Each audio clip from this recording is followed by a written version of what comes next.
Gue percaya sabotase terbesar dalam hidup kalian adalah yang namanya limiting belief, ya, atau keyakinan dalam diri kalian sendiri. Ini adalah satu hal yang gue pribadi paling benci dari edukasi tradisional, yaitu mematahkan ya limiting belief ini. Contohnya apa? Anak SD yang nggak ngerti matematika karena gurunya nggak bisa ngajar. Gurunya lalu ngomong, kamu nggak pintar matematika. Dan anak ini punya limiting belief di dalam otaknya, saya tidak bisa matematika, saya tidak bisa akuntansi, saya tidak bakat olahraga. Padahal kita tahu semua manusia itu punya potensi untuk menjadi hebat.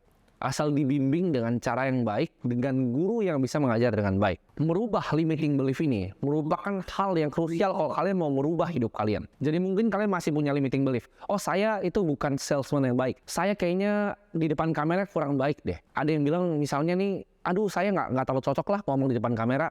Itu adalah contoh dari limiting belief. Oh, saya memang kayaknya nggak pintar deh angka investasi, laporan keuangan secara fundamental. Kayaknya saya nggak akan pernah bisa. Itu adalah contoh persis dari limiting belief yang harus kalian bunuh. Untuk menjadi pribadi yang memiliki komitmen, ya komitmen ini penting ya. Kalau kita mau kerja serius. Kita mau jadi salesman yang terbaik, kita jadi salesman yang terbaik. Apapun caranya, apapun latihannya. Kita mau jadi content creator yang paling terkenal, kita lakukan apapun caranya, bagaimanapun caranya, sekeras apapun kita bekerja. Ini adalah komitmen yang kita pegang sama diri kita sendiri. Tapi komitmen itu lahirnya dari mana? Komitmen lahir dari kita punya conviction atau keyakinan terhadap diri kita sendiri. Jadi nggak bisa nih kita mulai sekolah ini, kalian mulai belajar sini kalau masih ada limiting belief. Maksudnya kosong yang jelas adalah apa? Buang semua pemikiran bahwa saya nggak bisa A, saya nggak bisa B, saya nggak bisa C. Oh, saya cocoknya cuman ya jadi pekerja aja. Memang ditakdirkan hidupnya seperti ini. Tidak. Itu adalah limiting belief yang akan gue patahkan di video kali ini. Ini adalah tips dalam hidup. Aksi yang berbeda akan menghasilkan result yang berbeda. Gue ulangi sekali lagi. Aksi yang berbeda akan menghasilkan result yang berbeda. Mungkin kalian ada yang bingung, maksudnya apa? Kalau kalian mau merubah hidup kalian, let's say hidup kalian sebuah timeline ya. Yang kalian harus lakukan adalah sebuah aksi yang konsisten. Contohnya, kalian decide nih, oke, saya mau belajar di sekolah jalanan ini. Saya benar-benar mau belajar, saya mau komitmen belajar. Setiap hari saya akan luangkan waktu saya 30 menit sampai 1 jam secara konsisten. Itu adalah komitmen yang kalian bikin. Dari komitmen tadi yang kalian bikinkan diri kalian sendiri, itu berubah jadi sebuah aksi. Setiap pagi kalian bangun tidur, kalian luangkan 30 menit sampai 1 jam untuk belajar. Bahkan ulang lagi materinya, catat apa yang kalian bisa pelajarin. Jangan kalian cuma angin-anginan ikutin nih. Oh, cuma ngerasa mau sukses, tapi nggak mau ada usahanya. Mau sukses, penontonnya masih terdistraksi sama yang lain. Jangan cuma jadi orang yang angin-anginan dan orang yang cuma setengah-setengah. Itu percayalah hidup kalian nggak akan pernah kemana-mana. Ini cerita tentang 2 orang Vietnam yang ditembak di penjara yang terkenal namanya Hoa Lo Prison. Dari 2 orang ini mereka dirantai sama-sama ke beton, disiksa, dipukuli. Satu itu akhirnya dia bunuh diri karena nggak tahan. Yang satu lagi nggak bunuh diri sampai di ujung akhirnya. Perbedaan antara 2 orang ini apa? Yaitu belief atau kepercayaan terhadap dirinya sendiri. Dia percaya akan greater cause. Dia nggak mau mengambil nyawanya sendiri. Itu perbedaannya. Kepercayaan itu bisa membuat suatu orang menjadi hebat, tapi juga itu adalah pedang mata 2. Kepercayaan bisa juga menghancurkan hidup orang sampai bunuh diri. Dengan dia percaya dia adalah manusia yang nggak berguna di dunia ini. Dia percaya adalah saya seorang pecundang yang nggak akan pernah bisa sukses. Itu limiting belief. Sedangkan kalau kalian percaya, oh suatu saat saya pasti bisa punya hidup yang saya impikan. Maka percayalah, dunia ini akan kasih exactly apa yang kalian minta. Ini adalah contoh limiting belief. Misalnya kita ditipu sama partner bisnis kita sendiri. Ditipu sama rekan bisnis atau kita coba yang lain. Misalnya kalian gagal dalam berjualan. Kalian jualan ditolak. Satu sisi misalnya ditipu partner. Kalian bisa punya kepercayaan bahwa ya dunia ini jahat ya sama saya ditipu sama partner bisnis saya sendiri. Itu adalah limiting belief kalian. Sedangkan kalau kalian switch ya, itu kayak pedang mata 2. Kalian tuker aja. Kalian pikir, oh iya ya, saya memang ditipu sama partner, tapi saya bisa melakukan lebih baik hal di sini. Oh, apakah ini mungkin sebuah pelajaran? Apakah ini mungkin sebuah batu loncatan? Kita dibilang enggak sama prospek kita. Lalu kecewa. Padahal nawarin prospek juga baru sekali. Belum 100, belum 1000, belum 10.000. Baru tawarin sekali ditolak. Ya kayaknya saya bukan sales nih, itu limiting belief. Oh tapi saya udah coba yang terbaik. Alasan. Ya itu cuma alasan dan limiting belief. Manusia secara psikologi emang mencari yang namanya kesenangan. Mereka nggak suka hal yang susah. Tapi kuncinya dari punya keyakinan yang kuat adalah merubah nih. Dari yang tadinya itu kesakitan, dari pain, gimana cara ubah itu menjadi sesuatu yang bisa positif, negatifnya. Dan dia tekan terus ke keyakinannya. Saya nggak bisa, saya bukan orang yang sukses, saya dilahirkan beda kok sama dia. Itu ditekan sama limiting belief kalian. Sedangkan orang yang punya keyakinan yang kuat akan melakukan yang sebaliknya.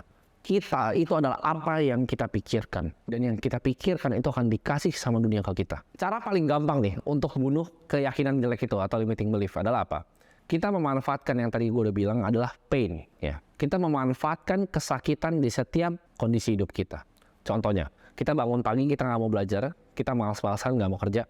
Kita ingat ya, ingat kesakitannya. Bisa jadi orang tua kita dikata-katain dan disuruh cuci piring. Kita ingat itu. Diremehin sama keluarga yang lebih kaya. Setiap kali kita bangun nih, mau jadi pecundang orang gak berguna, kita pikir tentang masa-masa yang bikin kita tuh rasanya gak enak. Setiap kali dulu gue mau nyerah, udah naik motor nih, hujan-hujanan mau ketemu klien, kamera sampai basah. Yang gue pikir apa? Waktu gue duduk, waktu itu, di saat gue bikin janji sama diri gue sendiri, uang itu bukan masalah lagi, bukan buat hidup gue. Di saat gue ngeliat nyokap gue susah, gak bisa bayar rumah sakit. Itu yang gue pikir waktu gue naik motor. Cara terbaik untuk merubah hidup kita adalah memodel orang yang lebih sukses dibanding kita dan contoh dia. Gimana cara dia melakukannya? Caranya gimana sih? Pikir. Apa yang gue bisa pelajarin dari dia? Apa yang gue bisa ambil dari dia?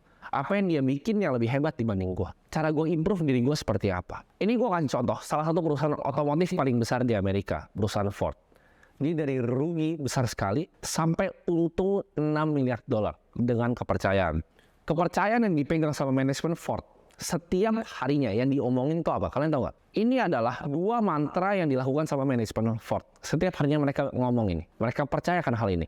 Gimana caranya? Satu, kita cut cost-nya. Dan gimana caranya kita bisa increase volume-nya. Ini ditempel ya di meja mereka. Setiap hari Kevin mereka, gue akan bangun dengan gue cut cost dan gue increase volume. Gue akan bangun dengan gue cut cost dan gue increase volume. Sesimpel itu dia bisa untung sampai $6 miliar.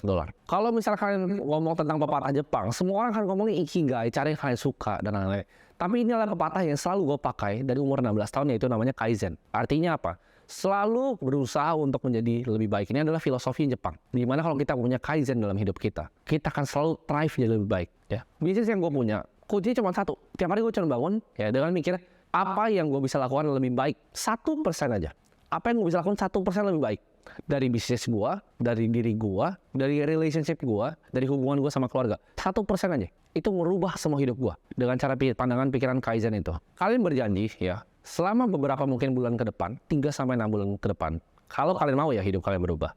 Kalian janji sama diri kalian sendiri untuk berubah 1% aja dari dua bidang ini. Ya, yaitu ilmu atau knowledge dan skill kalian.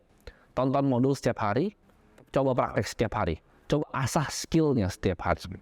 Kalau kalian benar-benar janji sama diri kalian dan lakuin 110% yang kalian bisa, ya. Jadi jangan cuma bangun tidur dan ngerasa males, jangan cuma bangun tidur dan aduh nggak tahu nih hari ini mau ngapain. Kalian pikir, gue akan lakukan yang terbaik yang gue bisa lakukan untuk improve dua area tadi dari hidup gue. Satu adalah ilmu gue mau jadi tambah pintar setiap harinya, dan gue akan kerja keras untuk dapetin hal ini. Dan gue akan improve skill gue, di skill-skill yang gue nggak punya. Jangan jadi orang sombong yang ngerasa kalian udah bisa semuanya. Setiap orang kaya sampai sekarang mereka suka membaca, mereka suka cari ilmu, mereka gali terus ilmu secara dalam. Untuk improve knowledge-nya terus, investasi leher kata seperti yang kalian lakukan sekarang, dan improve skill kalian dengan praktek. Jadi jangan cuma leher kata sendiri, tapi barengin dengan praktek dan hidup kalian akan berubah. Dan manfaatkanlah justru orang-orang yang mencemooh kalian, yang menganggap remeh kalian, itu sebagai bensin bahan bakar kalian untuk justru menjadi lebih sukses dibanding mereka semua.